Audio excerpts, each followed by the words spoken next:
during the Civil War. We have been recipients of the choicest bounties of heaven, but we have forgotten God. We have forgotten the gracious hands which preserved us in peace. Intoxicated with unbroken success, we have become too self-sufficient to feel the necessity of redeeming and preserving grace, too proud to pray to the God that made us. And now the prayer. Father, forgive us for our forgetfulness, that it is you alone that blessed our nation by your grace and mercy. We are not too proud to ask for your hand of grace to lead us in the restoration of our United States of America. May your presence and peace be with us and with our speaker tonight. In Jesus' name, amen. Amen. And if the veterans would lead us in the pledge, please. I pledge allegiance to the flag of the United States of America and to the republic for which it stands, one nation, under God, indivisible, with liberty and justice for all. Thank you. You may be seated. And at this time, I'd like to introduce Carl for our postcard project. Thank you. So most every month we like to do a postcard project, and we'll write to our legislators about important and timely topics. The Tea Party mostly sticks to fiscal issues, but we are also concerned about limited government, individual rights and liberties, and free markets. Arguably, one of our most important liberties is religious freedom. And in recent years, it's been under attack, especially in regards to traditional views on marriage. For example, ministers have been threatened with prosecution for refusing to officiate at same-sex weddings. Florists, bakers, photographers have been faced with litigation and fines from their state governments for refusing to participate in same-sex unions. The Boy Scouts and other youth organizations that stand by traditional values in regards to sexual morality have been threatened with having their state tax-exempt status removed. All of these issues were state-based, from states that had either legalized or had it legalized for them same-sex marriage. However, recently, just last year, about a year ago, with the Supreme Court Obergefell decision, it's not possible that this same kind of discrimination could come down upon those who believe in traditional marriage at the federal, at the national level. That's why we need to push our legislators to pass the First Amendment Defense Act. It would ensure that those who hold traditional views of marriage are not discriminated against for living out their faith. The First Amendment Defense Act was introduced by Senator Mike Lee and Representative Raul Labrador into their respective chambers in June of last year. Now, I want to be clear that the First Amendment Defense Act does not take away any newly created rights from anyone. But what it does do is it helps to prevent the federal government from forcing individuals or organizations to violate their beliefs in regards to traditional marriage. As stated in the text of the law, the legislation prohibits the federal government from taking discriminatory action against a person on the basis that such a person believes or acts in accordance with a religious belief or moral conviction that marriage is or should be recognized as the union of one man and one woman.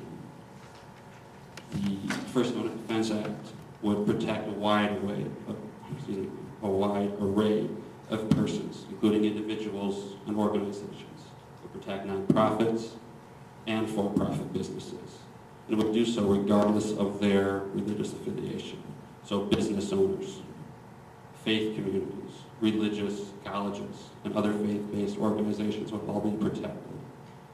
The First Amendment Defense Act would prevent the federal government from removing an organization or an individual's nonprofit tax-exempt status, or from denying them grants, contracts, accreditation, or licenses. The legislation is balanced, though. It makes clear that it does not relieve the federal government of its duty to provide any services, medical care, or benefits to all who qualify. It must simply respect conscience when it does so. Ryan T. Anderson of the Heritage Foundation compared it to the protections that it would provide to the protections that were provided after Roe v. Wade for those who had pro-life conscientious objections to performing abortions.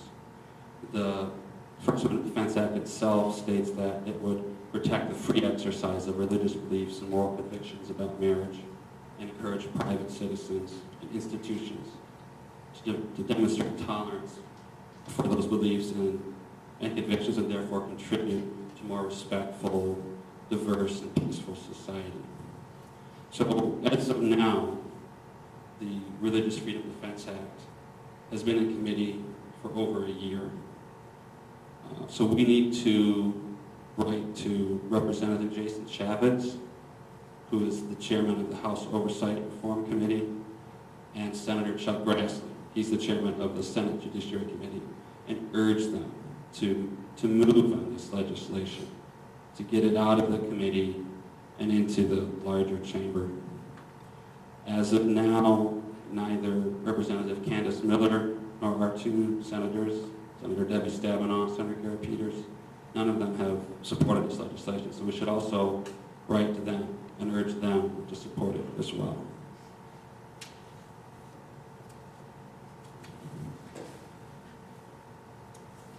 The First Amendment Defense Act, if passed at the federal level, would only apply to federal laws and actions. So we should also contact our state legislators.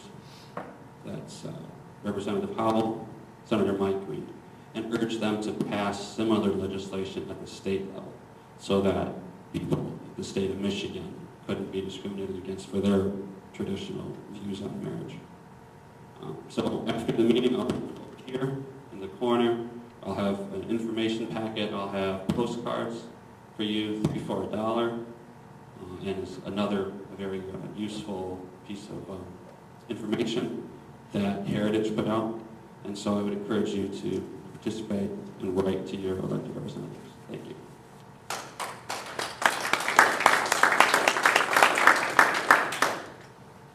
Evening.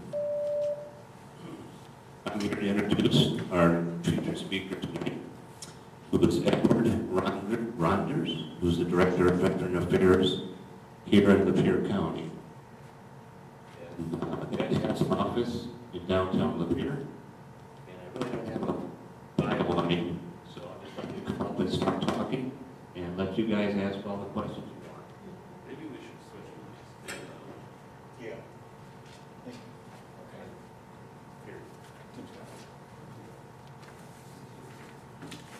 Yeah. Is this one better? Yeah. No?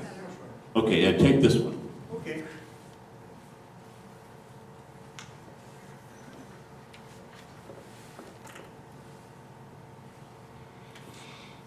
How's that? Can everybody hear me? Yep.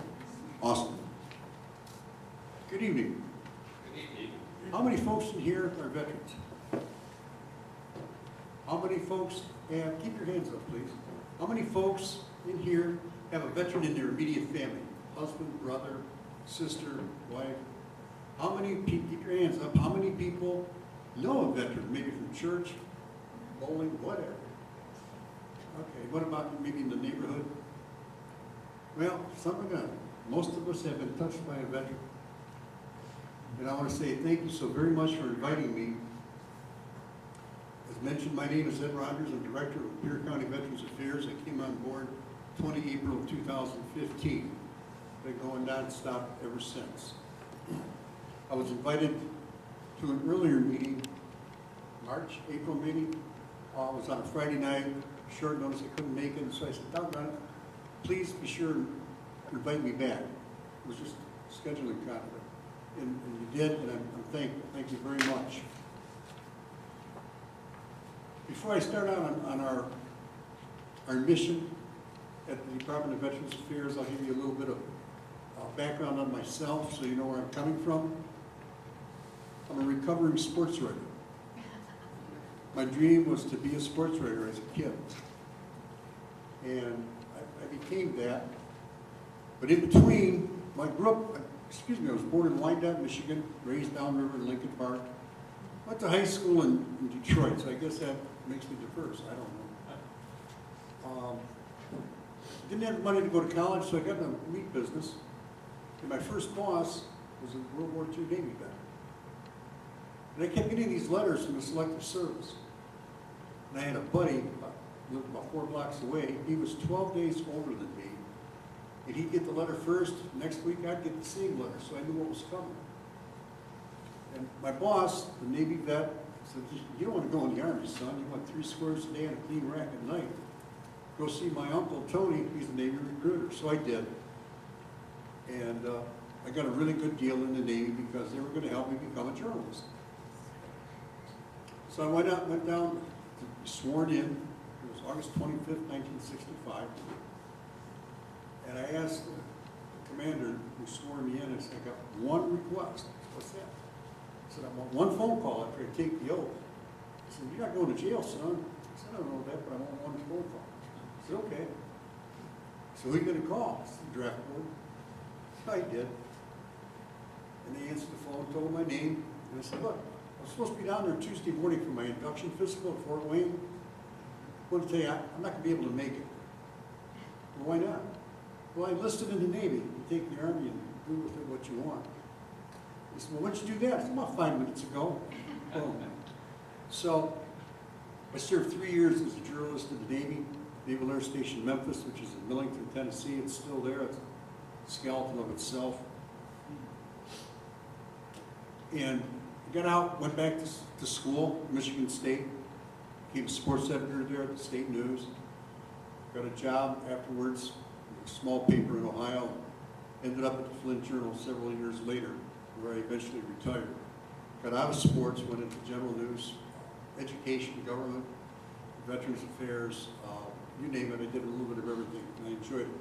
In fact, 1988, I went with the Journal. It was either late 88 or early 89. We opened a bureau here at Lapeer. I don't know how many people remember that. It was on Nepsing Street, right real close to where the Detroit Burger Bar is. So this is like a homecoming for me. Retired from the Journal 2004. Said a little prayer and I said, "Okay, Lord, what do I do now? I want to help people. What do I do?" Sure enough, a couple months later, I get a call. An organization from Washington was coming into town. They wanted to start a nonprofit to help veterans start businesses. I said, So I checked it out, and they wanted me to take the leadership role, and I said, "Okay, I'll do that for a couple of years." Ended up covering 6 states in the Midwest, 500 some counties. 8 years later, I finally retired from that. 2 years really stretched out, but I enjoyed it very, very much. Got to know some of the inner workings of Washington. So I retired from there. That was in October 2012. A year ago in March, I get a call, one of my old contacts here from Lapeer, County Controller John Bisco, his Veterans Affairs Director, up and quit one weekend. He had a better job off. Nobody could blame him. So I said, "Would you be interested?" And I said, "Yeah, let's talk. I'm getting bored." So I came on board, like I say, April 20th, 2015. Been helping veterans probably for over 33, 34 years in one way or shape or form. And I am blessed that I've had that privilege of helping our heroes. I tell you a lot of stories. I'm a recovery storyteller too. But let me tell you about our office. It was started in 1969 and it was funded by the general fund of Lapeer County. That wasn't a whole lot of money. I don't know how many of you people have been in there, how many vets met Jose Ramirez. He was there for years. And it was him and it was a lady named Cheryl. She started as a secretary. She learned how to file claims and how to do a whole bunch of stuff. But she's still there. Jose, he's retired, and he stayed retired. So in 2012, as it went along, there was a law on the books that counties could levy up to 0.10 or 1/10 of 1 mil to pay for veteran services in the county. And finally, a light bulb went off, who's ever had here in Lapeer County, and they put it on the ballot. And I just went over the results of that, in fact, yesterday. And out of all the precincts in Lapeer County, every precinct but 3 passed that millage. In one district, or precinct where it lost by 3 votes, and another one by 5 votes. So does that give you an idea of the support of veterans out here? I've been overwhelmed. And when you started your meeting tonight, I thought, you know, this is really grassroots. It reminded me of when I came back, and it was my first commission meeting, and they discussed having a farmer's market on the courthouse lawn. And is it going to damage the grass? They're going, you know, this is so different from Washington. You get people out here, you get vendors, you get farmers. And by God, we got a difference of opinion, and we're going to hash this out, and we're going to fix this stuff. I said, this is government in its truest form. But we have 3 counselors in our office, including myself. There's Cheryl, who was named Counselor of the Year in 2015 by the VFW for the state of Michigan. And we have Denise Owen. She's a former social worker, worked in hospice for many years. And you'd be surprised how that comes in handy with some of the cases we handle. And then we have Jolene Kreiner, who's an unofficial counselor, accredited counselor. She's our gatekeeper. She handles various requests. And the one thing those ladies have in common is they have a passion for helping vets. Sometimes you gotta tell them to slow down. We're not caseworkers here, case managers. You know, you can only do so much. Real quick story. One day I went into Cheryl's office. She knocked me on my socks, but she knew I was telling the story. She was crying. I said, "What's the matter?" Well, she had a veteran's wife in there. And the veteran evidently was very ill. And she gave me the details. And I said, "Okay, that's sad." She goes, "Yeah, and I can't do anything for him." And that brought her to tears. That's not phony, folks. But what do? We help connect veterans with benefits, including claims for service-connected disabilities. Maybe you lost hearing as a result of being in the military. You were around artillery, or perhaps you were around aircraft, jet aircraft, every day, and you hear that stuff. To diseases and illnesses caused by Agent Orange. Among them are leukemia, different forms of cancer, ischemic heart disease. And we also help connect veterans with VA healthcare. Show them the way to enroll in that. And that's a good thing. People cut down the VA health system, and you're darn right it has its flaws. But there's also the frontline people like our gals in our office. Some of them are very, very dedicated. A lot of them are very, very dedicated. And if nothing else, it's a backup insurance policy. Plus, it meets the requirements of Obamacare. So you don't get fined if you don't have any other health insurance. Help connect vets with the GI Bill.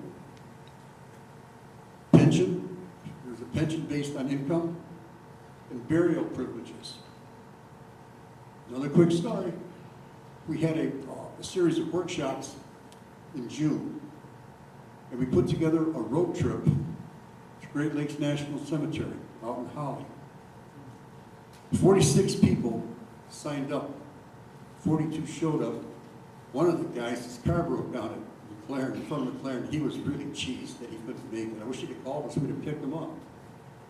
And out of that 42, then we had a series of workshops on estate planning. 26 people took advantage of that series of workshops. And included in that group that went to the cemetery, he didn't do the estate planning, was a 91 or 92-year-old World War II vet who flew B-17s in Europe over Germany. And he was a hoot. God, he was a hoot. So those are just some of the things that we do. Help them with VA home loans. We also have 2 emergency funds. One that's funded by the state, one that's funded by your tax dollars. One's called the Michigan Veterans Trust Fund. The other one's called the Soldiers Relief Fund. A little bit different criteria as far as how much time you have to spend on active duty. Let me take the trust fund first. It has to be an emergency situation. We're not helping you with your budget. You went down to the casino last weekend and you blew your money and you need a house payment. Sorry, it's not going to work. So, in fact, we just had a trust fund meeting tonight. I think I didn't share it. I think it was for rent. And probably within a half hour, that thing was resolved. The veteran will have his rent paid probably within the next 48 hours. If we can authorize up to $1,500, and after that it goes to the state of Michigan and they can authorize more. And we don't get too many above $1,500. But I think last year, the trust fund was $20-some thousand that we awarded in grants to the Lapeer County Veterans. That helps. It really helps. The other one is the Soldiers Relief Fund. That's controlled by our Veterans Affairs Committee, and it's pretty similar as far as you need help with rent, utilities, car repairs, some medical bills, and we can normally pull a meeting. You fill out the application, you bring us verification of employment, ID, and all that good stuff, discharge papers. We can pull that together within a couple, 3 days and help the veteran to get him on his way. One thing I forgot to mention about the trust fund, and this is what I really disagree with a close, dear friend of mine, that government can do good things. In this case, government's going to really screw this up. This fund was established in 1946, following World War II, to help the vets come home, who were coming home. $50 million was put into the fund by the legislature, specifically to help vets who were having an emergency, financial emergency. Of course, the legislature tried to get its hands in it a couple times, and the vets fought back and slapped those hands. But now they're saying, well, gee whiz, our administrative costs are so high that we got to do something. Most of every county in the state of Michigan has a Veterans Trust Fund board. And it's usually 3 to 5 people who are local. So they know if you come in, Tim, and you've got to get a set of tires and you want $800 for tires, and we know that, well, no, wait a minute, you can go over here, this guy will cut you a deal for $600. So how about that? It's the local angle, the local help. And we've done that. And well, the state now says it's more economically feasible to take the individual counties and put them in a regional concept. And we're going to be in Region 6, which is 6 counties. Let's see if I remember them all. Shiawassee, Genesee, Lapeer, Huron, Sanilac, and Tuscola. Well, and then one person from each county will be on that board. You don't have meetings anymore. You can't sit down and eyeball the veteran. Not the way they want to do it. The veteran has to go and put in an application online.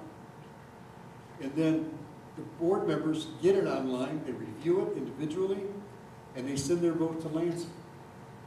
Now, how in God's name, yeah, it's going to save you a few bucks, but not that much. But by the way, the state's not supplying the computers for the board members. They want you to do all the work. And what happens to the Vietnam vet who doesn't know how to use a computer or doesn't have a computer? They just haven't thought it through. They started a pilot program July 1st. I can't tell you what region it is, but it's in central Michigan. And my understanding is it's not going. And so I would urge you folks, if you need some help, I can get you some contact people, and also your legislators. This is a dumb idea, because this is neighbors helping neighbors. And what's a guy in Shiawassee County going to have in common with somebody from Clifford or from Elton? Not a whole hell of a lot. Same thing with Flint. We'll be doing mostly Genesee County requests. So that's just something I wanted to mention. That's a sore topic for me.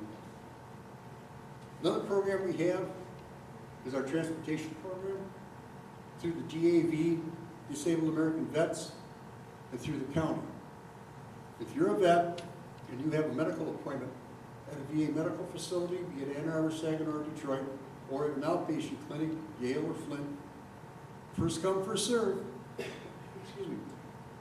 You call, you make an appointment, we will take you to that appointment.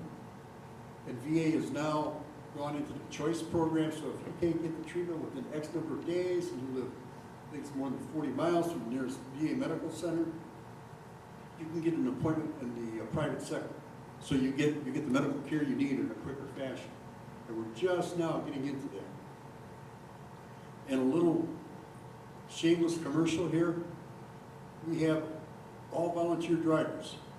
They do a wonderful job. And with some of them, they got this bad habit.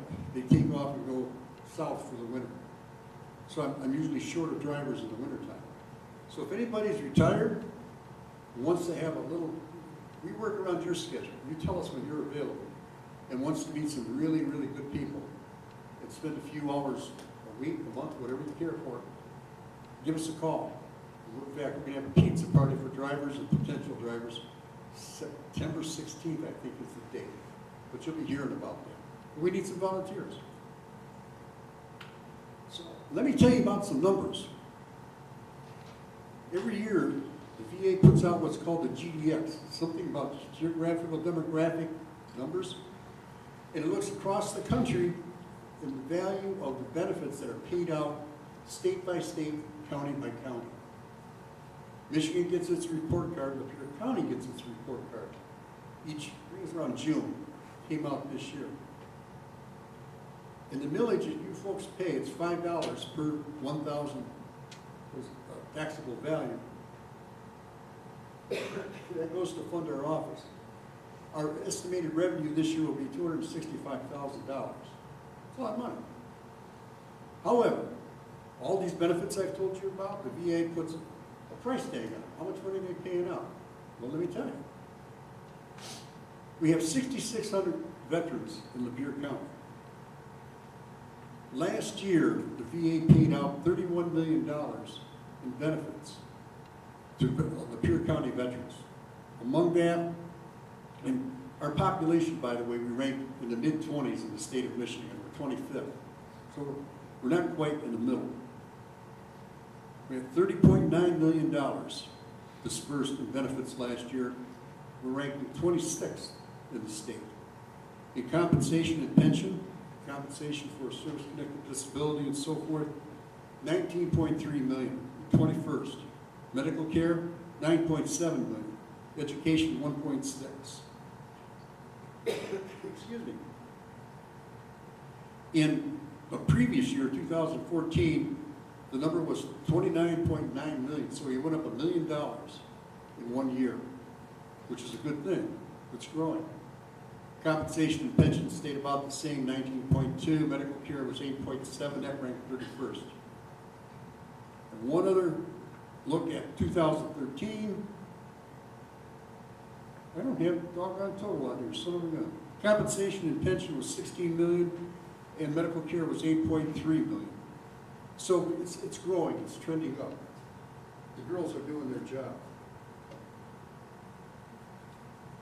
There's some other numbers that we keep. I came on board, like I mentioned, in April, and we really weren't tracking how many people are coming in the office, how many folks are we handling. Get an idea. So we started at the end of March of last year through December 31st. We handled 1,364 telephone calls from veterans and their family members. We had 691 visits, people who walked in. I call it a box of chocolate, because you never know what's going to walk through that front door. I've had a draft dodger walk in, just a happy-go-lucky guy, and he says, I found out that I'm not eligible for VA benefits. Well, no kidding, Sherlock.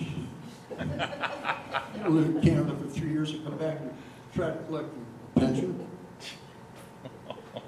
Good guy, happy-go-lucky guy. He wanted to tell me so I would know and I could tell other draft dodgers. I'd get right on it. I'm sorry, the visits, 691 visits that were veterans who came in for appointments. We had walk-ins, We had 1,291 walk-ins in the 9 months of 2015. Our transportation, I believe this is for the entire year. We made 118 trips to VA medical centers. We took 156 vets and drove 13,219 miles. So far this year through July, which is 7 months compared to last year, 9 months, our calls are up by almost, in fact, by 200, right on the bottom, 1,564. 506 visits and 632 walk-ins. So walk-ins were diminished because last December we instituted, you want to come in and talk to a counselor, you need an appointment. You don't walk in to see your doctor, hey doc, you take a look at my toe, now make an appointment. Because now you're cheating the person who's already in there and getting their attention and getting their business taken care of. Transportation, we've done 75 trips, which tells me we'll probably eclipse last year. So 76 vets, 8,710 miles. So that's a lot of business. We also, when I first came on board, I felt that the department and the veterans, we needed to do some outreach because veterans are very shy about asking for help. I've had guys about beat over the head and say, look, you earned this. And they still won't file, that's their decision. And a lot of them, they didn't realize the benefits that were available. You can be buried for free at Great Lakes, so can your spouse. There's just a whole number of benefits. So we started an outreach program. We've had a series of workshops. We've been very fortunate to get a couple of grants, one from United Way that paid for that bus trip to Holly I mentioned, and a couple from the state of Michigan. So those two totaled, three of them totaled almost $25,000. Hey, it's free money. That's what Bernie Sanders says. We used some of the state money to buy a new server so we can now start digitizing our backlog of about 10,000 existing paper files and be in a position when the VA goes digital, you'll file everything electronically. We'll be able to do that and we'll be able to store everything. So we're a busy office. We just finished up the Eastern Michigan State Fair, July 28th. Kroger was a great sponsor. Any veteran who showed proper ID got in for free. The last 2 years, we've had about 650 veterans get in free to the fair. And Kroger was just tickled. Are you kidding me? I'm tickled too, pal. You're going to pay for $15 a head for 650 people and make me look good in the process? Way to go. And another little anecdote about how Lapeer County cares about the veterans. It's a small thing, but it really took me back. Kroger got involved today. They jumped in with both feet. Local VFW out there in Emily City, great bunch of guys, small hall. They said, well, they wanted to donate the service flags for all each branch of the military service to Kroger. And Kroger says, well, yeah, we'll display them. And they were going to put them up on a big wall over the produce. I said, okay. So we went out there for the photo op. Nah, we got out of the produce section, folks. We're in the front of the store. Right where you check out, you can't miss those flags. And they really look sharp. That was very moving, very touching by Kroger. Be willing to bet they're ready to do it next year. Be willing to bet. So it's those kind of things that makes this job worthwhile. It truly does. And I'm going to tell you 2 more stories and I'll quit. And I'll take questions. One of the things when I came on board, folks were explaining to me, we've got a homeless problem out here. Are you kidding me? This is Lapeer County. We've got a homeless problem out here. Oh, okay. Well, one of the partners we work with is Blue Water Center for Independent Living. They work with homeless people. They have a grant from the VA to specifically work with veterans. One day, phone rings. My contact over there, she says, I got me a Michigan Army Guard soldier here. He's homeless. We need to get his discharge papers, which is a little bit different than getting discharge papers from the regular military. So I said, well, let me work on it. Probably within 45 minutes, we got the papers. Boom. They got them what they call rapid rehousing. 2 hours later, the same gal calls. Says, "You're going to believe this."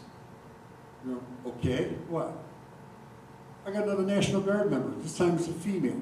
She's homeless. We need her discharge papers." I said, "Well, I guess I repeat the drill." So we got her discharge papers, got her housed.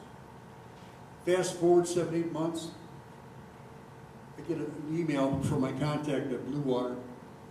And she said, "You remember that Army soldier, the guy that we got housing for, we helped with?"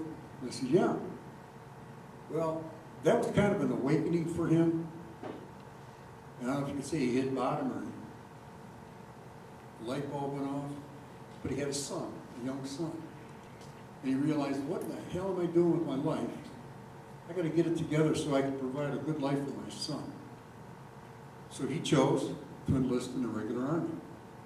It's a job, it's got benefits, and his son can look up to him. And she had just heard from him. He wrote her a thank you note. He was stationed in another state. I'm not going to say where. You know what? That was worth more than any paycheck you could ever get. It truly was. And one of the keys, I think, is veterans helping veterans. In fact, I know it is. I think it is. And I'll tell you one last story, and I'll shut up. There was a Marine over in Iraq, driving a Humvee. I don't know if he was driving, he was in a Humvee. Hit an IED. Lost both his legs.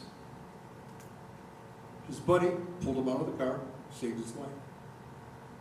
He ended up at Walter Reed Hospital undergoing months of rehab and therapy, getting artificial legs, prostheses, I guess you would pronounce it.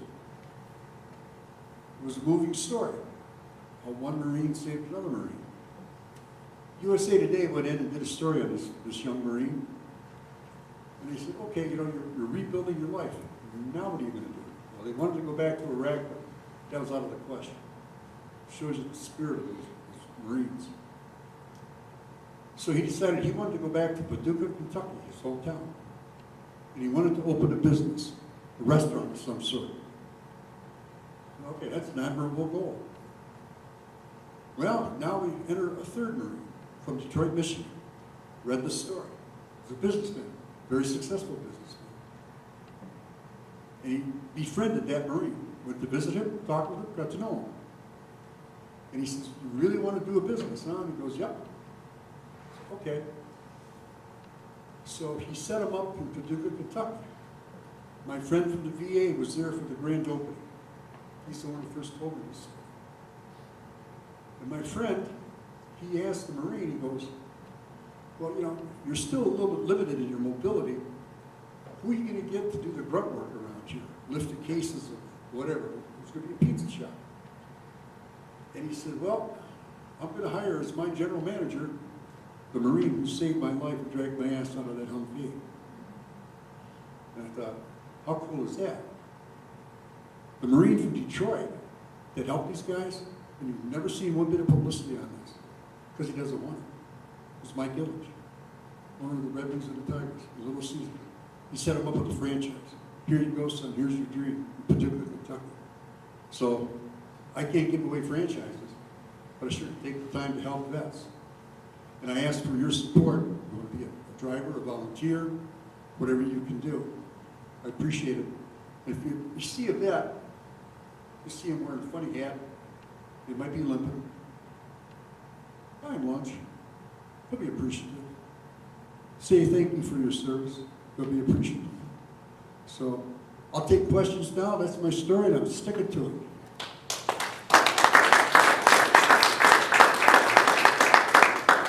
Okay, thanks, Ed. We ask that you use the microphone because we're recording, and then your question will be heard. So who wants to go first? Thank you for coming. We appreciate all you're saying and what you're doing for the veterans. I have personal experience, of course, with the Veterans Administration here in yourself.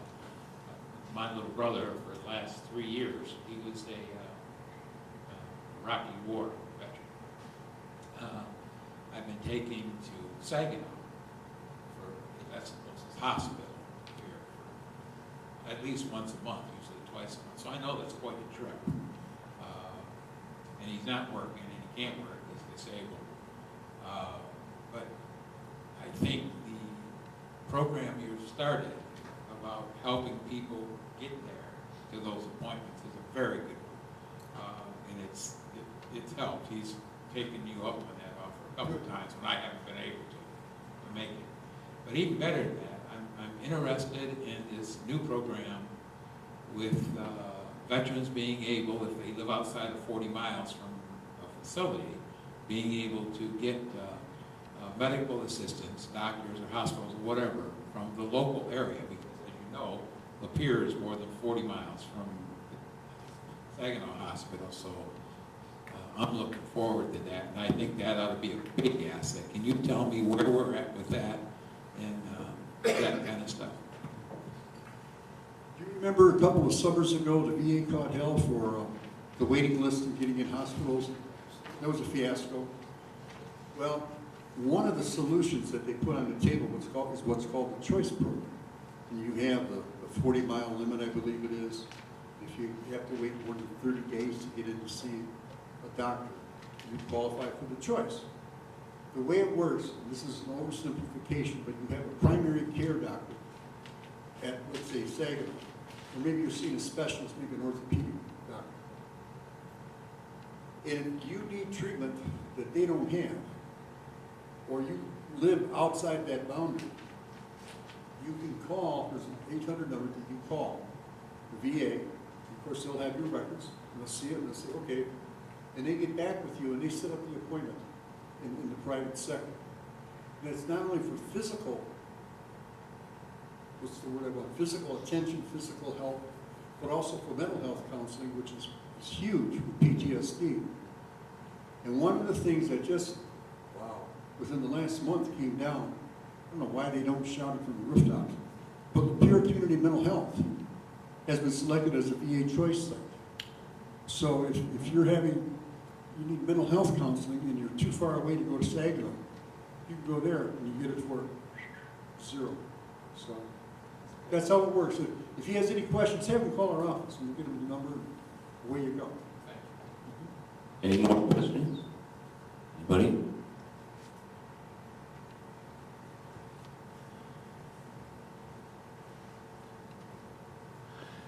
Yes, again, certainly thank you for coming out tonight. A question, a lot of people might be a little bit concerned, maybe they want to drive, but maybe they don't think they have insurance, or what does it require? Can you tell me what does it require if I want to volunteer to help do this? What do I need insurance-wise? What do I need for a what are the minimum requirements for me to do that? Valid driver's license. That's The ability to sit up and breathe. No, seriously, we have, I don't want to confuse the issue, but we have two programs. One through the Disabled American Vets. They have supplied us with a Ford Explorer, and we have to follow their rules. They even got a little black box on that sucker, and if you're driving too fast, and seriously, it hasn't happened here, thank goodness. They'll write a letter and say, hey, on April 17th, 2:30 p.m. on I-96 near Brighton, you were doing 74 miles an hour, knock it off. Oh, hello, big brother. But anyways, to drive that vehicle, the VA, you have to go through their requirements. You have to go through a VA physical, a hearing test, and a background test. And the bad part about that is it takes a couple trips to Detroit. And it takes time. And it takes time to get approved. That discouraged some people. They dropped out. Why the heck should I take me 6 weeks to want to drive a car? I don't mind them. So to pick up the slack, and I couldn't get a free car, darn it, but I'm going to try again next year. I groveled before my boss and I said, can't the county give me access to a car? So they did. I mean, again, the support has been beautiful. For that one, you come in, copy of your driver's license, name, rank, serial number, social security number, and the county has a ongoing account with Michigan State Police. I could probably get you approved in 4 days. That's it. And then you're covered by in the county's case, the county's insurance. With the DAV, you're covered out. I guess it would be the DAV insurance. Maybe that's why they're so picky. And we did have one driver. It happened before I got here, so I didn't see the damage, but he had a itty-bitty fender bender. We brushed another car in the parking lot. And the other car's driver's insurance company was raising hell with him. And this guy, number one, he was afraid his insurance would go up, and number two, he didn't do anything. And it took 2 phone calls to DAV and said, look, what's up with this? And they put their lawyers on it, went to their insurance company, and they told the other insurance company, get lost. And it worked. So you're covered. They have a good reputation in my book. Right, thank you. Any other questions? All right. That's what I used to do all the time. Yeah, just a 2-part question. Well, I also know that one of the issues that veterans have is when there's a lot of paperwork that usually needs to be filled out. And if that's filled out wrong, then it gets submitted and it's submitted wrong, then it goes on, seems like it goes to the bottom of the stack and you don't hear about it for months unless you're calling on it or something like that. Years. Yeah, I know you guys are trying to change that. Can you explain a little more on what a veteran should do when they want to find out more or subscribe to some of these benefits? You guys do that, help them with that? Yes, we do. And I always say it doesn't cost anything to come in and talk and to listen and to learn. And you don't have to go forward with it if you don't want. But let's say you're having an issue with your hip and you think it's related to being a paratrooper and you're 520 jumps out of a perfectly good airplane. So you want to file a service-connected disability claim. You would come in and we would have to pull, among other things, your service record, your medical records, to establish what they call a nexus or a link with evidence that your hip problem that's now shown up when you're in the old age of 45. And so what we do, the first step, is we file an intent to file a claim. That notifies the VA that there's a claim going to be coming. And that gives you 1 year to come up with all the records you're going to need. Statements from people who maybe saw you fall or whatever the case may be. And at the end of that year, we put that in there. And the last I had heard in December from the VA's regional office, the wait time was down below 100 days to get a decision. It had been up, I think, like 300 days. The backlog was like 750,000 claims. So, good news, bad news. They've reduced the waiting time for claims, but they robbed Peter to pay Paul and took people away from hearing appeals. If you get denied, you have a right to appeal. And that process can be lengthy. So that's gotten longer because now they're paying more attention to current claims. And so the burden is on the veteran as well to help get those records, because some of them have the records. They've got to retrace their steps, perhaps. Where were they and when were they, where was their unit? And they've got to get that to us in a timely fashion.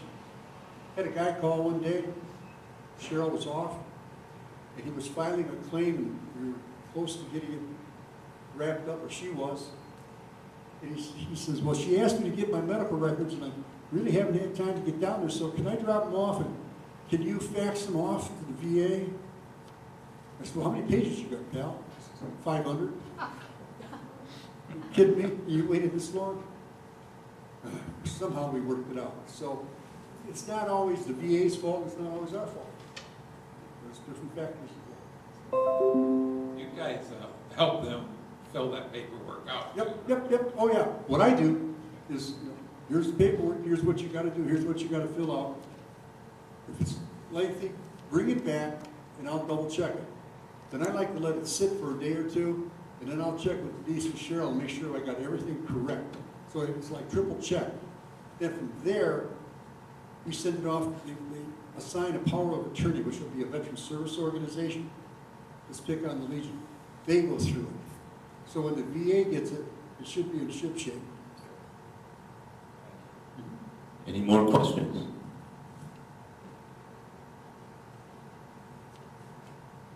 I work for a law firm in Genesee County that handles guardianships and conservatorships, and we have a number of clients who are eligible for VA benefits. They served, they're the perhaps a widow of someone who served, or the disabled child of someone who served. And I don't know why. I hope we have a worse experience as a third party than the veterans do, who are able on their own to ask for service, but it takes forever to get service for these people.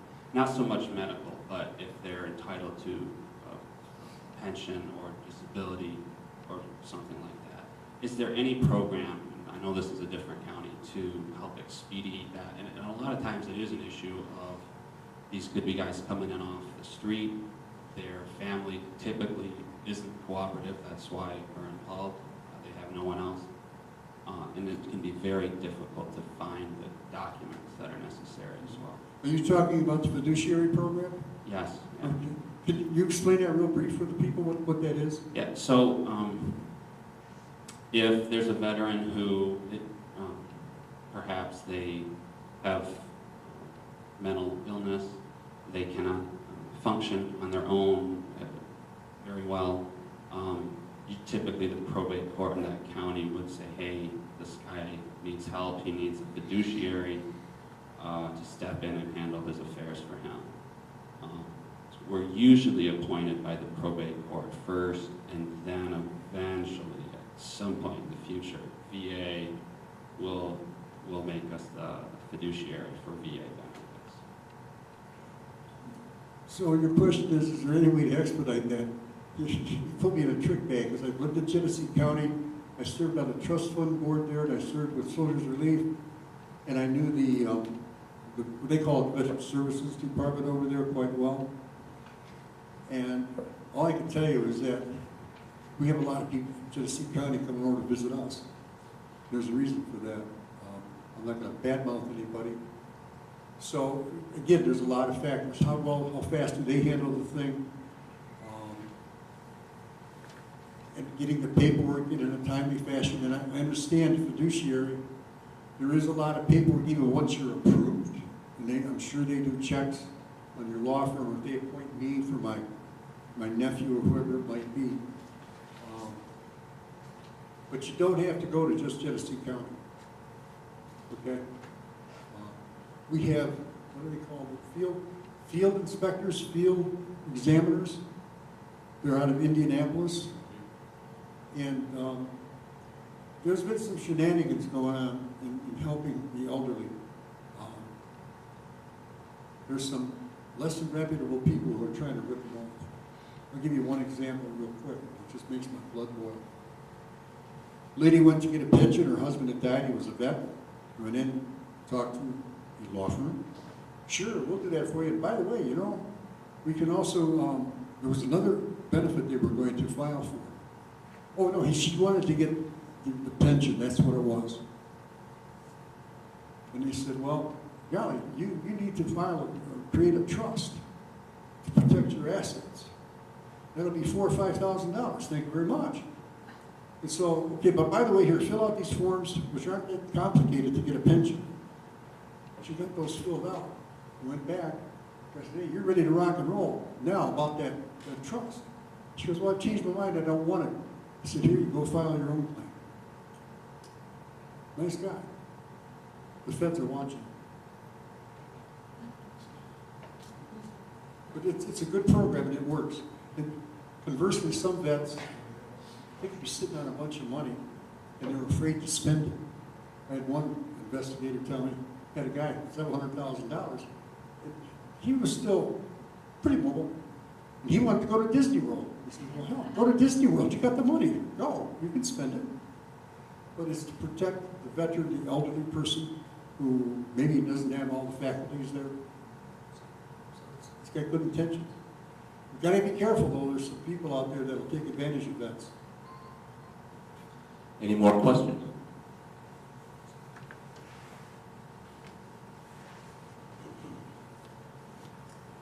It's all front row here. What's the matter with the back row? They're listening. You guys paid your admission. What the heck? Well, I just, I did want to share one quick thing I thought was interesting and very timely. I was looking yesterday, and a little headline jotted out. I mean, you probably have heard about it, but the VA is still paying a pension to the last Civil War, on the last Civil War veteran.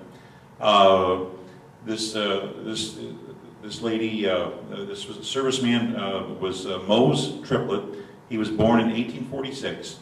He joined the Confederate Army in 1862, but later deserted and signed up with the Union. His first wife died and did not have any children. He later married Elda Hall, who was at least 50 years younger. They had 5 children, 3 of whom did not survive infancy, but Irene and her younger brother Everett did.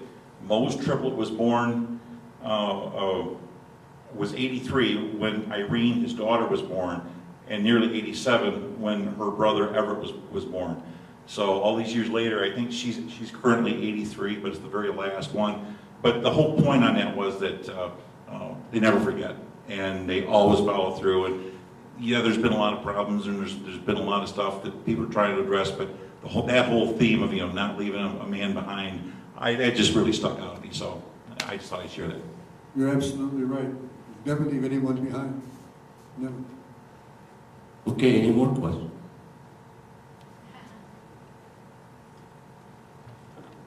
Is there, since we like to communicate with our legislators, is there any pending legislation or an issue you'd really like to see us address them about? Yes, yes, and yes. Did I make myself clear? Okay. How many in here are familiar with the property tax exemption for 100% service-disabled veterans? Aha. Aha. In a nutshell, if you are rated 100% disabled and service-connected, you can go to your local neighborhood assessor's office. Hello, anybody home? This law went into effect, I think, 2013. And you can become exempt from the property taxes. The only requirement is you come in with what's called your rating letter that shows that you're 100% disabled. And then every year, you would, and of course, property tax statement. And then every year, you have to go down and file an affidavit to swear that you're still living there and you're still 100% disabled. Should the veteran predecease the spouse maintains that property tax exemption provided A, she lives in the house or he lives in the house, and B, doesn't remarry. Well, last I checked about a year ago, the city of Lapeer had exactly 4 property tax exemptions. The state did a terrible job of communicating that to the veteran population and also clearing up the mud around it. It was just muddled. To the assessors, there was a lot of misunderstandings, to be very kind. And they went through hell. Well, now they're coming up with a song and dance, Michigan Association of Counties, and saying, well, gee, when you passed that law, you, meaning the veterans groups, you didn't give us accurate information on the impact on county taxes, on how many vets would be eligible for this.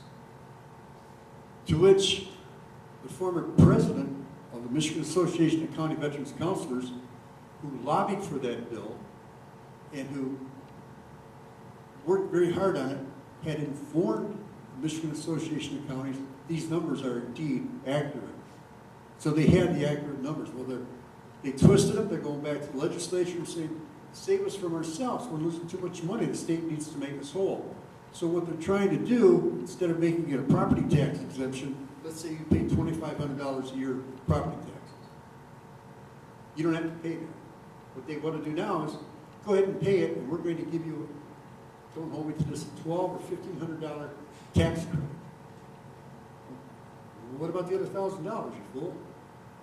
So they're trying to take that away from veterans. There's a bill pending, and you call my office and we'll get you the number. And I believe it's stalled right now. And from what I've been able to gather, it doesn't have a really good chance of passing, but if that thing ever moves back in a committee agenda or goes up for a vote, I think to go to the full House, I think it's on the House side. I'll be down there. I'll be down there complaining.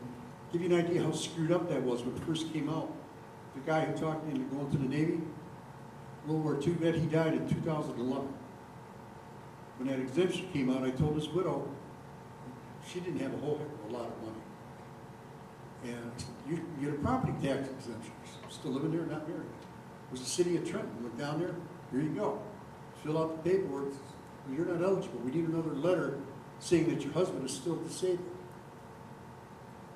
Wait a minute, Joe's dead. He doesn't get an annual rating letter. How the heck are we supposed to prove that? You can't.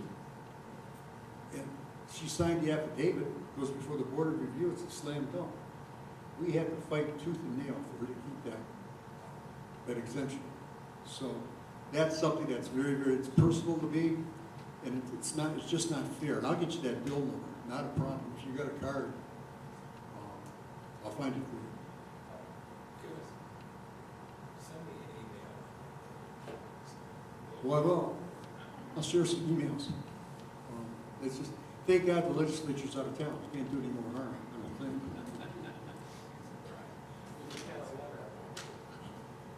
Any more questions? No? Okay, I guess that's it. Carol, I think you're up next.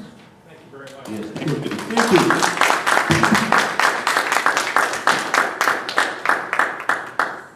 I left some brochures out in the back table too.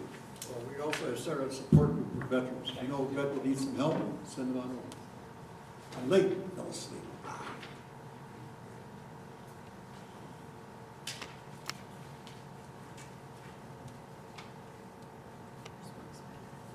Thank you very much. That was very interesting and informational. I passed out a little while ago a couple pieces of paper just so people would know how the Tea Party works, and that's this one right here.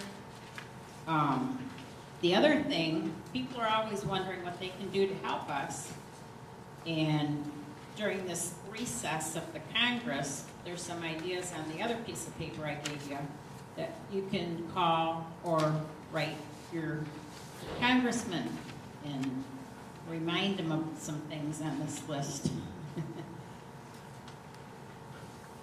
The primary election is behind us.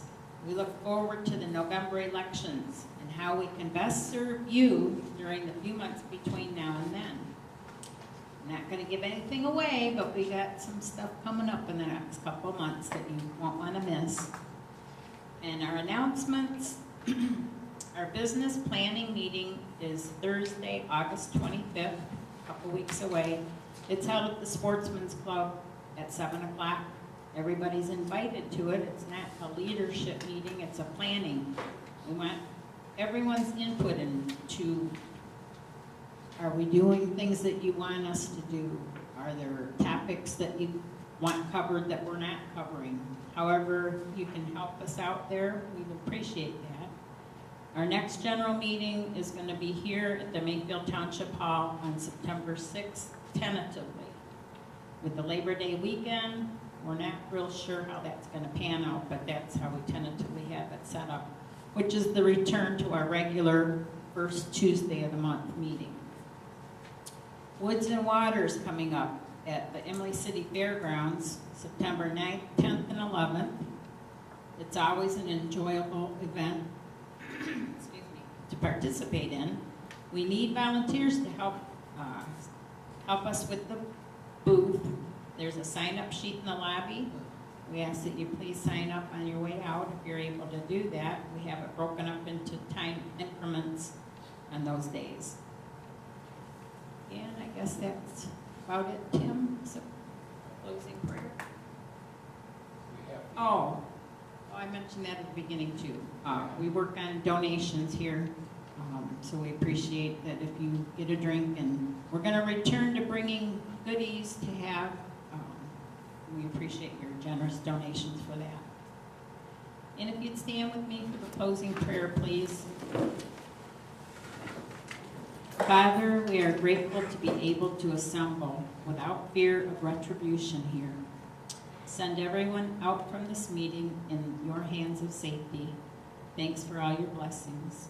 In Jesus' name, amen. Amen. And another reminder, thank you for coming. Don't forget to get your postcards up here from Carl and information on the FADA bill. And please help with Woods and Water if you're able to. You do get in free, you get a pass, you don't have to pay the admission charge. And then you get to enjoy the rest of the event when you're done with your time helping with the tea party. Your service is greatly appreciated. Thank you very much for coming tonight. Thanks, folks.